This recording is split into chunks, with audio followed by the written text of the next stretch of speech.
দক্ষিণ এশিয়ার রাজনীতি ও সামরিক পরিস্থিতি আবারও নতুন করে উত্তেজনা ঢুকে পড়েছে।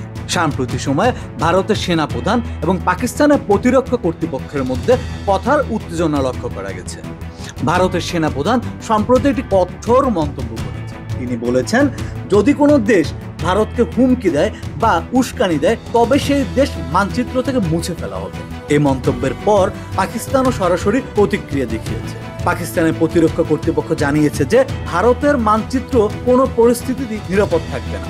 এই দুই দেশের মধ্যে কথার উত্তেজনা আবারও সীমান্তবর্তী অঞ্চলগুলোতে একটি উদ্বেগ সৃষ্টি করেছে। বিশ্লেষকরা মনে করছেন, এই ধরনের মন্তব্যগুলো সাধারণত সরাসরি আক্রমণের হুমকি নয়, বরং এটি শক্তি প্রদর্শনের কৌশল। অন্য কথায়, প্রতিপক্ষকে সতর্ক করা এবং তাদের মনে করিয়ে দেওয়া যে সীমান্ত পরিস্থিতি গুরুত্ব সহকারে নেওয়া প্রয়োজন।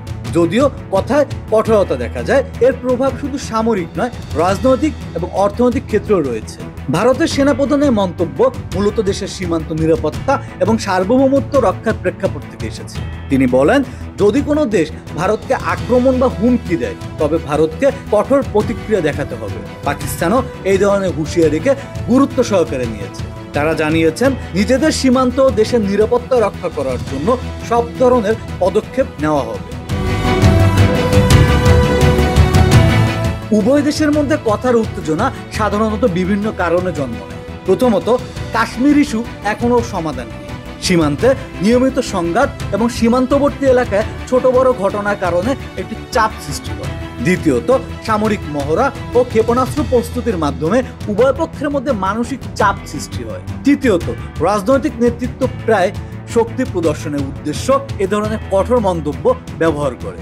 যদিও কথার উত্তেজনা কখনো কখনো বাস্তব সংঘাতের দিকেও ঠেলে দিতে পারে, বেশিরভাগ সময় উভয় পক্ষই সরাসরি লড়াই এড়াতে চায়। সীমান্তে সামরিক মহড়া, রকেট স্থাপন এবং প্রতিরক্ষা শক্তি প্রদর্শন সাধারণ শক্তি প্রদর্শনের উদ্দেশ্য।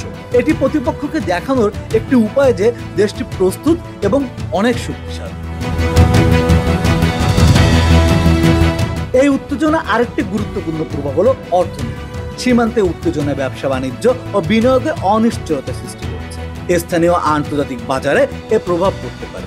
মানুষ আতঙ্কিত হয়, বিনিয়োগকারীরা সতর্ক হয় এবং ব্যবসায়ীরা সীমান্তবর্তী অঞ্চলগুলোতে কার্যক্রম কমিয়ে দেয়। রাজনৈতিক দিক থেকেও এটি খুবই গুরুত্বপূর্ণ।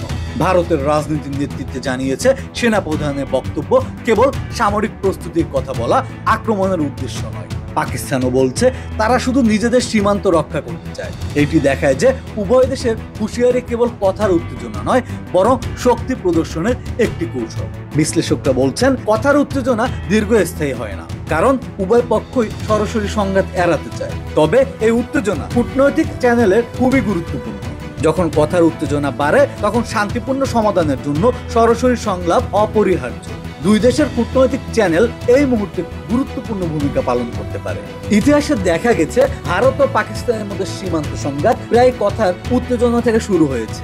হুঁশিয়ারি এবং প্রতি হুঁশিয়ারি পরিপ্রেক্ষিতে সীমান্তে সামরিক মহড়া, রকেট স্থাপন এবং প্রতিরক্ষা শক্তি প্রদর্শনের মতো কার্যক্রম বৃদ্ধি পেয়েছে। সাধারণ মানুষের মধ্যে এটি উদ্বেগ তৈরি হয়, বিশেষত সীমান্তবর্তী এলাকায়। উভয় দেশের হুঁশিয়ারি কেবল সামরিক নয়, রাজনৈতিক ও সামাজিক দিক থেকেও প্রভাব ফেলে। রাজনৈতিক নেতারা এই ধরনের মন্তব্য ব্যবহার করে দেশবাসীর কাছে শক্তি প্রদর্শন করতে চান। তবে সাধারণ মানুষের মধ্যে আতঙ্ক এবং অনিশ্চয়তা তৈরি হওয়া খুবই স্বাভাবিক।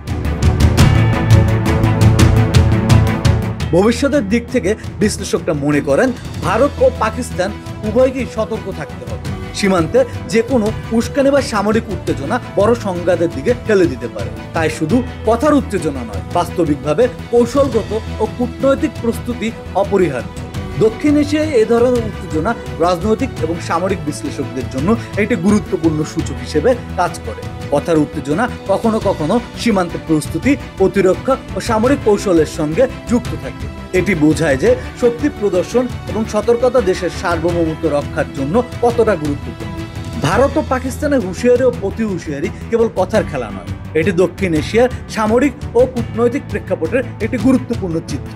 কথার উত্তেজনা ও শক্তির প্রদর্শন কৌশল রাষ্ট্রের সার্বভৌমত্ব রক্ষার গুরুত্বপূর্ণ ভূমিকা রাখে। অতএব দুই দেশের মধ্যে উত্তেজনা এখনো সীমান্তবর্তী এবং কৌশলগত পর্যায়ে রয়েছে। এটা আন্তর্জাতিক সম্প্রদায় নজরে রয়েছে। ভবিষ্যতে যে কোনো পদক্ষেপ পরিস্থিতি পরিবর্তন করতে পারে। তবে প্রশ্ন হলো, এই উত্তেজনা কি কেবল কথার মধ্যে সীমাবদ্ধ থাকবে নাকি বাস্তবসম্মত রূপ নেবে?